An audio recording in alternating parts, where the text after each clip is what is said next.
ini boleh kami renungkan dan boleh menjadi pedoman dalam kehidupan kami hari ini. Dalam nama Tuhan Yesus kami berdoa. Amin. Jadi silakan untuk kembali.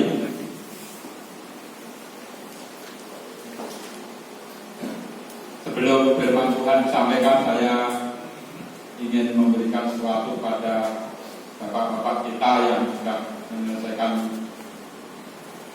pembacaan Alkitab tahun ini. Yang laporan masih 2. Silakan kalau yang sudah selesai dan lapor kepada saya. Jadi yang laporan masih 2. Yang pertama, silakan Pak Anton untuk mengambil hadiahnya dibuka. Silakan Pak Anton, saya akan menyerahkan itu dibuka, kalau buka. Sini Pak, sini itu. Ya. Terima kasih Pak Anton, kiranya memberkati yang buka ini, yang tebal, berbeda, ya. Terima kasih Pak Anton. Sekali lagi kiranya menjadi berkat bagi pribadi Pak Anton, dan pasti saya senang sekali di mana-mana saya melayani itu, senang kalau ada jemaat yang mau membaca firman Tuhan dan tahu. Yang laporan yang kedua, Pak Jumlah, silakan Pak Jumlah. Bisa Pak mengambil, saya nggak akan menyerahkan karena menjaga jarak. Ya, jadi selalu berbeda ya, setiap orang. Saya berpikir yang ini mungkin sesuai yang diperlukan menurut saya. Ya. Terima kasih Pak Jumlah, kiranya Tuhan Yesus memberkati. Saudara, seperti judul khotbah saya pagi ini, roh baru dan hati baru. Sebagai orang-orang Kristen, mungkin kadang-kadang kita sering atau mungkin malah seringnya itu berkali-kali tidak menyadari bahwa saya dan saudara ini sebenarnya sudah memiliki hidup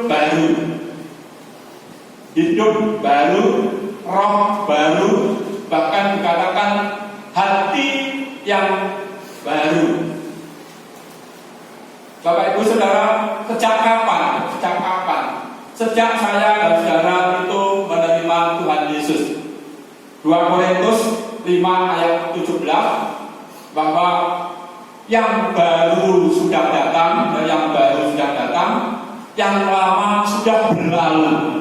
Jadi seharusnya kita selalu menyadari bahwa kehidupan kita menjadi baru, hati kita baru, roh kita baru, itu sejak kita percaya Tuhan Yesus. Beberapa hari yang lalu di koran Kompas itu sudah saya sobeki ya, karena sudah berapa hari saya sobeki.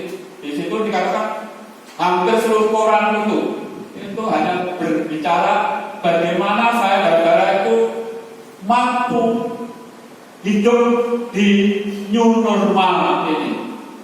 Sekecil-kecil apapun dibahas gitu. Memang yang paling besar itu yang sudah sering kita lakukan ya, selalu memakai masker, menjaga jarak, dan sering cuci tangan. Tetapi memang kebiasaan itu tidak mudah. Buktinya ternyata setelah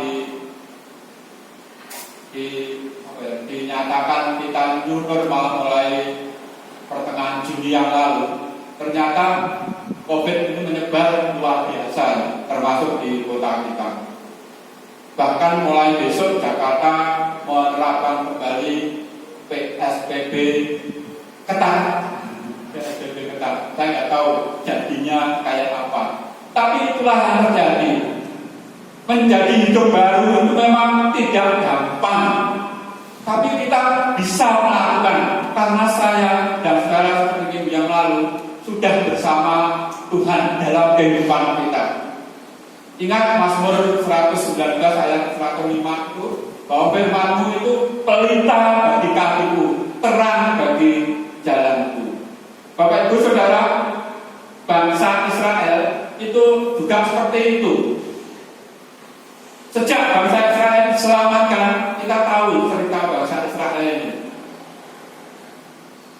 Saya, Pak Jumnon, selalu berkata, kenapa bangsa Israel yang begitu jahat, bahkan jelek dipilih Tuhan?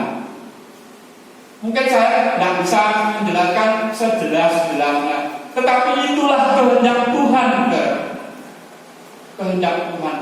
Supaya Tuhan itu sebenarnya ingin menunjukkan bahwa kepada orang-orang yang menjadi pilihan kita itu akan diubahkan, akan diberi masa depan yang penuh harapan, masa depan yang penuh harapan.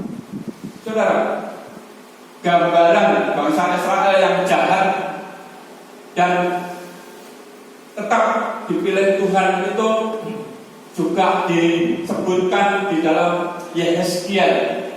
Saya membaca cepat Yehezkiel 37. Yehezkiel 37. Pada waktu itu Yehezkiel diperintahkan oleh Tuhan untuk pergi ke suatu lembah. Mulai ayat 5 saya membaca, beginilah firman Tuhan kepada tulang-tulang ini. Aku memberi nafas hidup di dalammu, supaya kamu hidup kembali. Aku akan memberi urat-urat kepadamu, menumbuhkan daging kepadamu. Aku akan menutupi kamu dengan kulit dan memberikan kamu nafas hidup, supaya kamu hidup kembali dan kamu akan mengetahui bahwa Akulah Tuhan. Lalu aku bernubuat seperti yang diperintahkan Tuhan, dan segera itu aku bernubuat, kedengaranlah suara sungguh, suatu suara berdetak gerak, dan tulang-tulang itu bertemu satu sama lain. Saudara, mungkin kehidupan saya sebelum menerima Tuhan Yesus seperti orang mati, bahkan sudah menjadi tulang-tulang. Tadi dikatakan dalam pujian seperti yang kau ini, dikatakan salah satunya, ku telah mati dan tinggalkan hidup lama. Ku telah mati dan tinggalkan hidup lama. Dan Tuhan, waktu saya dan saudara percaya Tuhan Yesus, menjadikan saya dan saudara orang-orang baru.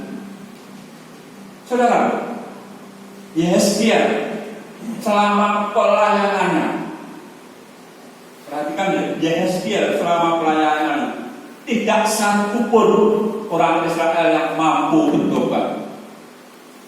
Makanya di akhir-akhir ayat itu dia pasal 37 tadi katakan dia disuruh ke lembah, suruh melihat, di situ ternyata hanya isinya tulang-tulang. Dan Tuhan berjanji, kalau kamu bernubuat tulang-tulang itu akan hidup, itu akan menjadi umatku. Menjadi umat. Jadi, dan Yesaya seperti yang saya baca tadi, tidak semuanya melakukan. Ayat 14 yang terakhir dari pasal 37. Aku akan memberikan rohku ke dalam mulutmu, sehingga kamu hidup kembali, dan aku akan membiarkan kamu tinggal di tanahmu, dan kamu akan mengetahui bahwa aku Tuhan yang mengatakannya dan membuat demikian. Demikianlah firman Tuhan. Saudara, saya dan saudara diselamatkan itu supaya saya dan saudara mengerti bahwa semuanya karena aku, ya karena aku. Sekarang ini di dunia ini sedang agak geger ya. Perusahaan farmasi terbesar dunia namanya AstraZeneca di saya lupa di Inggris atau di Amerika. Itu sama, sedang dicoba vaksin COVID ini. Tetapi satu orang yang diuji coba itu sakit dan sampai sekarang belum diketahui sebabnya apa. Dan perusahaan itu sudah dibiayai oleh banyak negara karena kemungkinan karena perusahaan farmasi terbesar itu menghentikan sementara uji coba klinis ini mengenai COVID. Saudara, salah satu pendeta terkenal dunia berkata, kita itu harus bersandar kepada Tuhan saja. Memang mengandalkan kemampuan kita itu baik. Tetapi ini perusahaan farmasi terbesar yang semua negara sudah pesan walaupun belum ada vaksinnya itu menghentikan sementara uji coba klinis yang ketiga. Padahal rencananya Desember selesai diproduksi, tapi dihentikan. Di Indonesia sama, ada satu warga yang disuntik virus ini, orang Bandung yang memangnya ya. Itu saya nggak tahu apakah ada perjanjiannya, tapi orang ini kelihatannya keluar kota dan akhirnya kena COVID. Juga bingung. Ini gimana? Dari anti COVID pun kena COVID. Memang di Indonesia tidak dihentikan, tapi diselidiki. Jadi menurut banyak ahli yang saya baca, walaupun nanti tersedia COVID, tersedia antivirusnya, kemungkinan belum mempan. Karena apa? Yang pertama karena antivirus ini dibuat tergesa-gesa. Saudara, andalan satu-satunya adalah Tuhan, saudara. Tuhan. Kita tahu bahwa saat ini mungkin kita sedang susah, tapi yakinlah bahwa Tuhan itu berkuasa untuk melakukan banyak hal. Saya menemukan dari ayat-ayat yang kita baca tadi, pasal 11 ayat 14 sampai yang ke-21. Yang pertama, selalu mengingat janji Tuhan bahwa Tuhan memberi yang terbaik kepada kita. Saudara, kewajiban saya dari saat ini selalu mengingat janji Tuhan, karena Tuhan akan memberi yang terbaik kepada kita. Berkata ayat 14 sampai 17, kita sudah membaca ya. Ayat 17 demikian, oleh sebab itu katakanlah begini, firman Tuhan Allah, aku akan menghimpunkan kamu dari bangsa-bangsa dan mengumpulkan kamu dari negeri-negeri di mana kamu berserak, dan aku akan memberikan kamu tanah Israel. Karena walaupun bangsa Israel ini gambaran bangsa yang jahat, kalau bangsa ini menurut firman Tuhan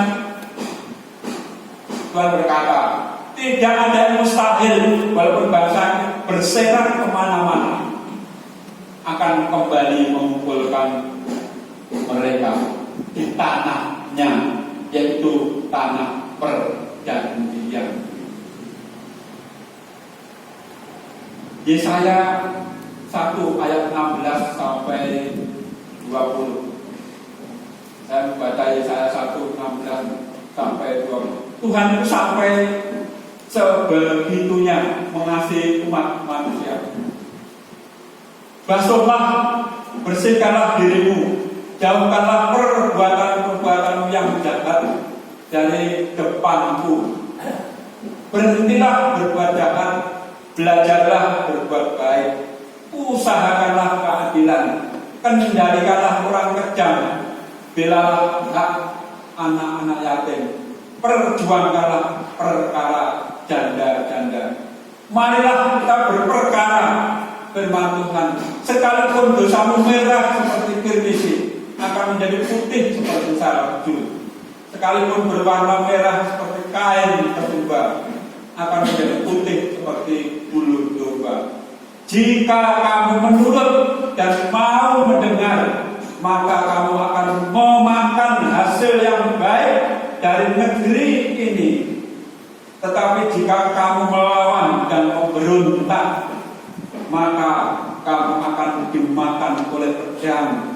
Sungguh Tuhan yang mengucapkannya. Selalu dihadapkan dua hal.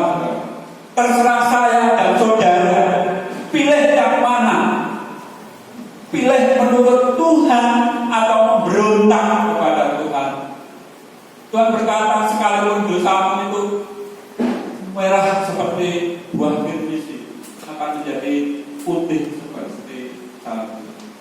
Saudara, saya dan saudara itu tidak diperhitungkan menjadi orang berdosa sebesar apapun, asal saya dan saudara itu mengingat dan mau menurut perintah Tuhan, kita akan diberkati.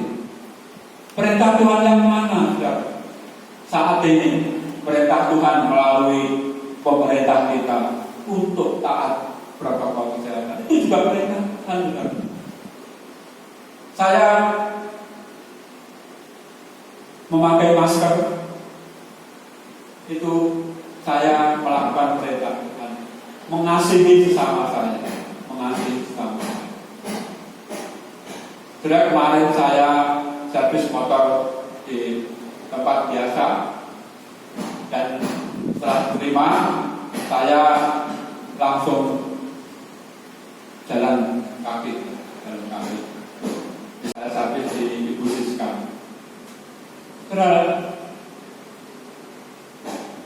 Di situ kan sebelah kecamatan kan, kalau dulu kecamatan itu ya posko COVID, tapi sekarang agak sebelah utara.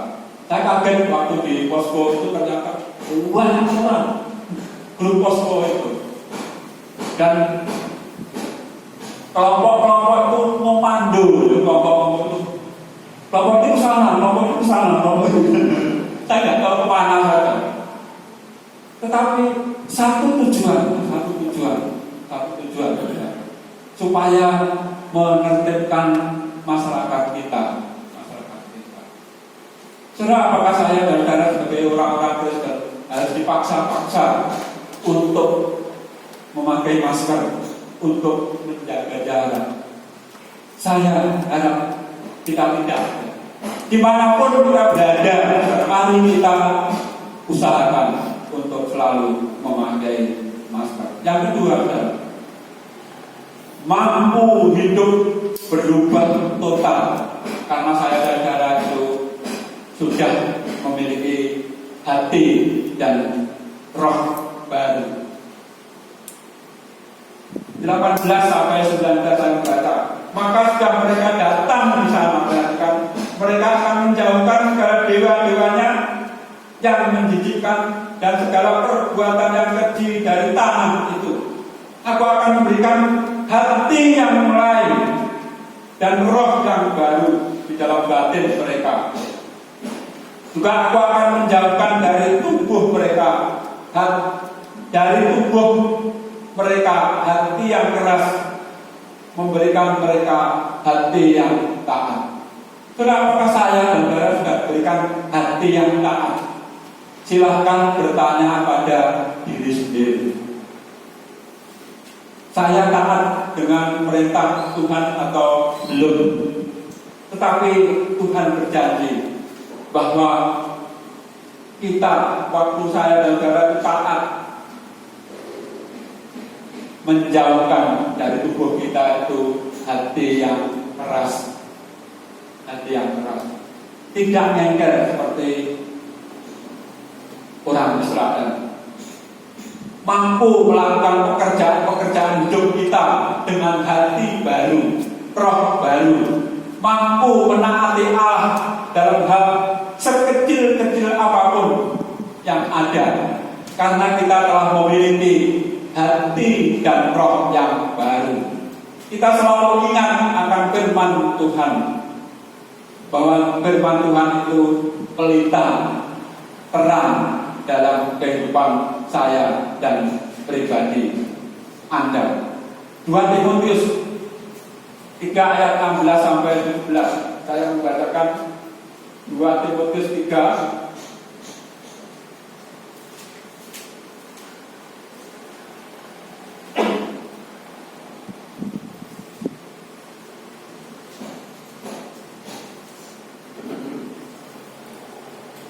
2 Timotius 3, 16 sampai 17, saya membacakan demikian firman Tuhan. Segala tulisan yang diilhamkan Allah memang bermanfaat untuk mengajar, untuk menyatakan kesalahan, untuk memperbaiki kelakuan, dan untuk mendidik orang dalam kebenaran. Dengan demikian, tiap-tiap manusia kepunyaan Allah diperlengkapi untuk setiap perbuatan baik. Saudara, firman Tuhan fungsinya luar biasa untuk memperbaiki kesalahan, untuk hidup kita hidup di dalam kebenaran, supaya saya dan saudara diperlengkapi untuk selalu berbuat baik. Yang ketiga, ingatlah tujuan Allah terhadap orang-orang pilihannya. Ayat 20 sampai 21. Supaya mereka hidup menurut segala ketetapanku dan peraturanku dengan setia, maka mereka akan menjadi umatku dan aku akan menjadi Allah mereka. Mengenai mereka yang hatinya berpaut kepada dewa-dewanya yang menjijikkan dan perbuatan-perbuatannya yang keji, aku akan menimpakan kelakuan mereka atas kepalanya sendiri. Demikianlah firman Tuhan Allah.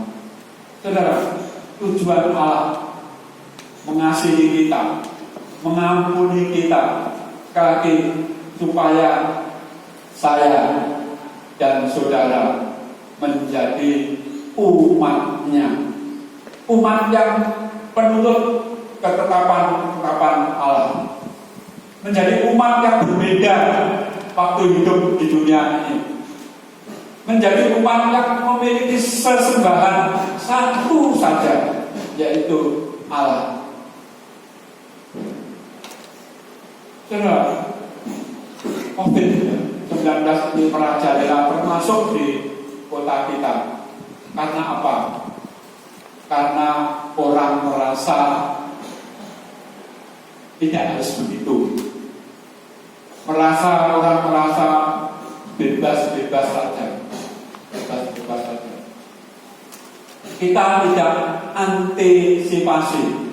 Bahkan saudara saya melihat, jadi waktu setelah Mbah Yat meninggal itu, kan rumahnya itu persis di belakang kantor BPN itu ya. Kantor BPN itu hari Jumat. Waktu itu kantor itu biasanya kalau hari Jumat itu banyak pegawainya yang kumpul situ dan langsung bersepeda. Siang baru kembali. Hari Senin seluruh perlengkapan di kantor itu 2 hari Senin sama Selasa itu keluar semua, disemprot semua.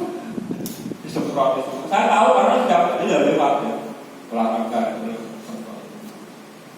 Saya pikir dalam rangka supaya mungkin kalau virusnya di udara kan belakangnya hanya terpisah tembok, itu mungkin untuk jaga-jaga, supaya seluruh pegawai di situ tetap sehat.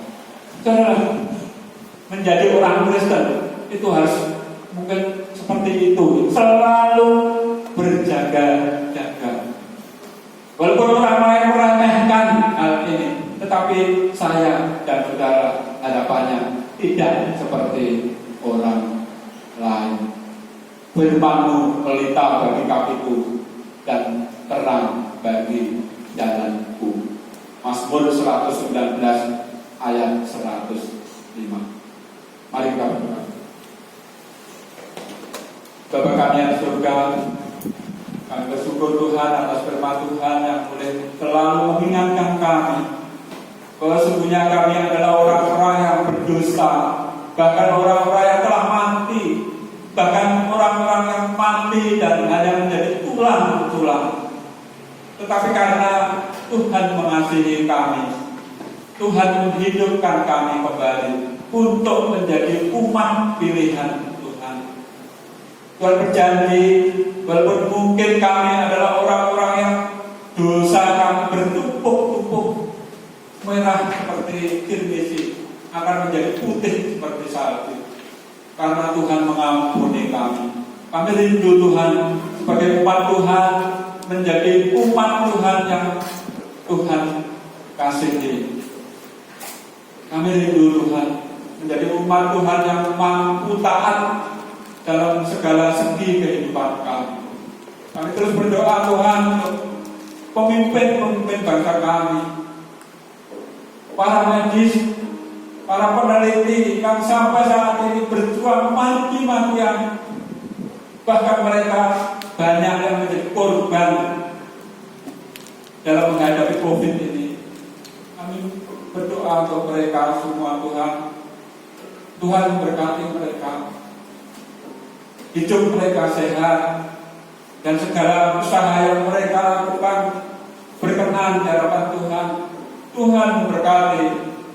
Kalau saat ini di negara kami sedang ada uji klinis untuk antivirus corona ini, Tuhan juga memberkati usaha-usaha ini. Kami sebagai warga yang Tuhan pilih hanya mampu mendoakan mereka, kiranya Tuhan memberkati mereka. Yang berdoa Tuhan untuk para medis, orang lain yang sudah meninggal karena virus ini, kiranya Tuhan menghiburkan keluarga mereka. Kami rindu Tuhan, terus berdoa untuk kami semua, seluruh jemaat di tempat ini, bahkan keluarga besar kami dimanapun mereka berada. Jauhkan kami dari wabah ini, sehingga kami boleh tetap sehat dan boleh tetap beraktivitas pada kehidupan kami hari lepas hari. Dalam nama Tuhan Yesus kami berdoa. Amin. Saudara, saya dalam minggu ini menerima surat 2 kali. Saya nggak tahu saudara terima atau tidak, tapi dari ketua perancang kita, dari Pak Karjono, menerima enggak? Enggak ya. Jadi karena berhubungan dengan pelayanan saya dan jemaat di sini, nanti mungkin sebentar akan saya memperhatikan di share di grup supaya Bapak Ibu tahu saya memang didesak untuk menjawab ya atau tidak, tetapi saya nggak bisa secepat itu.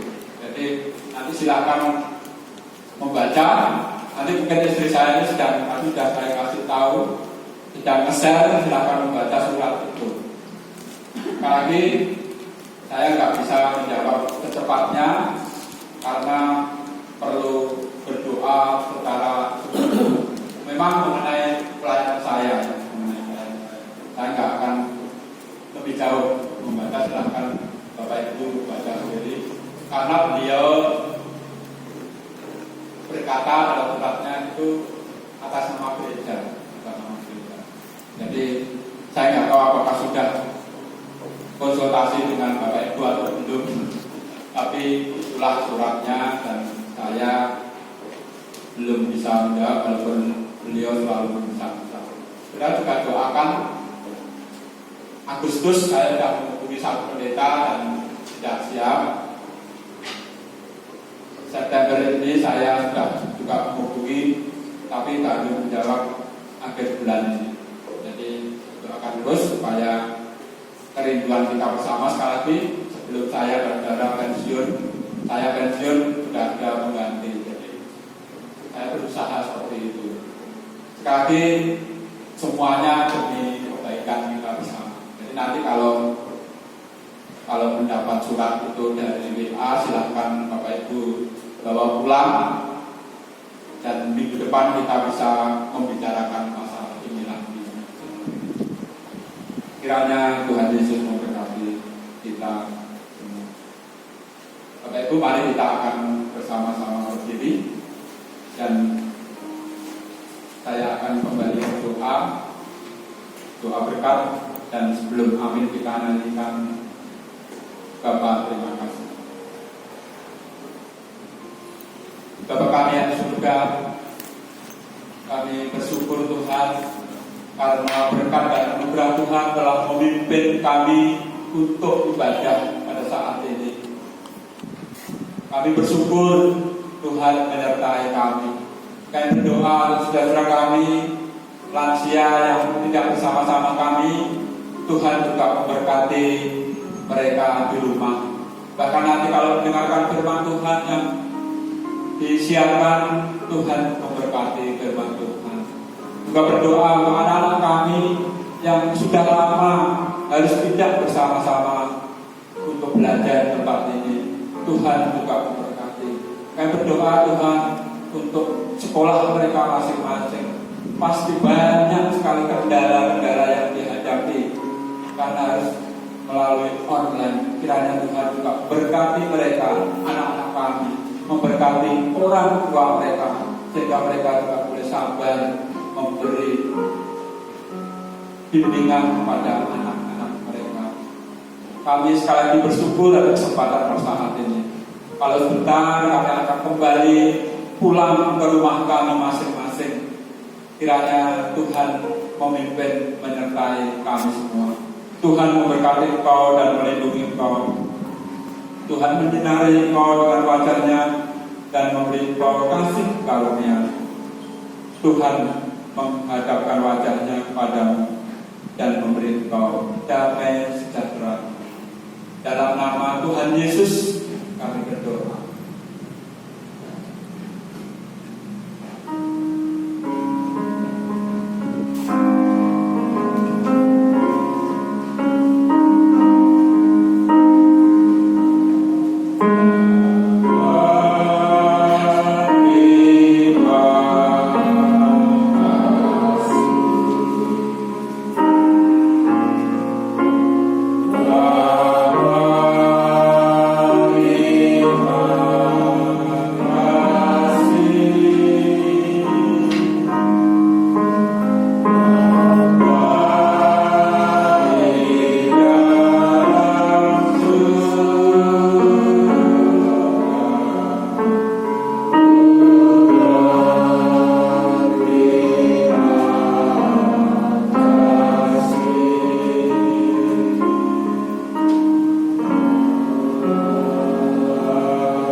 Amin. Tuhan memberkati kita semua. Sekali lagi tidak bergerombol dan langsung pulang.